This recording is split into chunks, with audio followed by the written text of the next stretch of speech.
Kyle Chongson. Tuluyan na ngang hindi pumirma sa kanyang mother team na rain or shine. Well, yan ang pag-uusapan natin ngayong araw na ito. Chongson, posible kaya makapaglaro nga siya sa ibang kupunan dahil ayon nga sa mga balita na si Kyle Chongson nga ipamimigay nga daw ni Coach Yeng Guiao sa Meralco Bolts. Well, hindi pa nga natin alam kung ano nga ba talaga ang tunay na dahilan kung bakit ibibigay ni Yeng sa ibang kupunan itong si Kyle Chongson. Well, siguro itong si Kyle medyo nadismaya nga dahil nga hindi siya nakuha ng Barangay Ginebra dahil alam naman natin na nakuha nga itong si RJ Abarientos at ito ang kinuha ng Barangay Ginebra. Well, nakakapanghinayang lang dahil hindi nga siya na-pick ng Ginebra dahil nga makukuha siya ng rain or shine. Pero alam nyo bang itong si Coach Yeng Guiao napakatalino dahil hindi niya lang basta ipamimigay itong si Kyle Chongson dahil nga ibibigay nga niya ito sa ibang kupunan.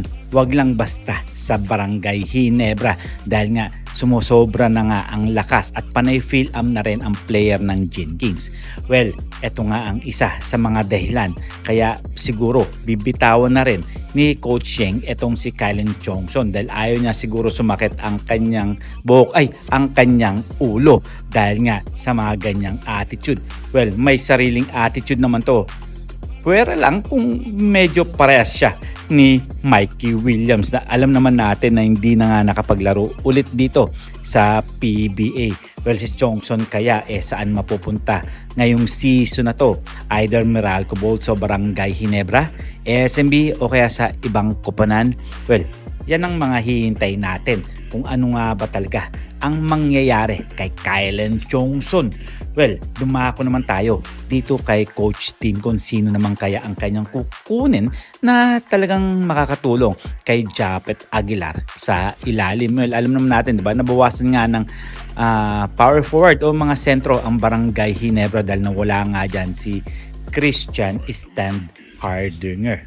Well, wait na lang tayo dahil nakakapanghinayang lang, diba? Pero move on na mga pare ko dahil di naman natin alam kung paano gumana ang triangle offense ni Coach Tim at malaki talaga ang maitutulong nito nila Go sa Barangay Ginebra at Stephen Holt. Well, may mga naglabas ng balita na si Stephen Holt nga daw ay nagre-request dito kay Coach Tim kung ano ang ginagawa niya, kung ano nilalaro niya dito sa Terra Firma Jeep.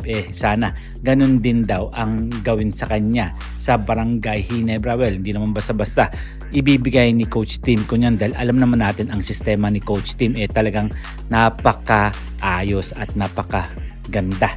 Well, kung masusundan niya ang triangle offense, well, siguro maibibigay sa kanya kung ano yung gusto niya. So, kayo na bahala kung ano nga ba talaga ang mangyayari ngayong season na to. And this is Just Ray Official. See you for my next video. See you for my next vlog.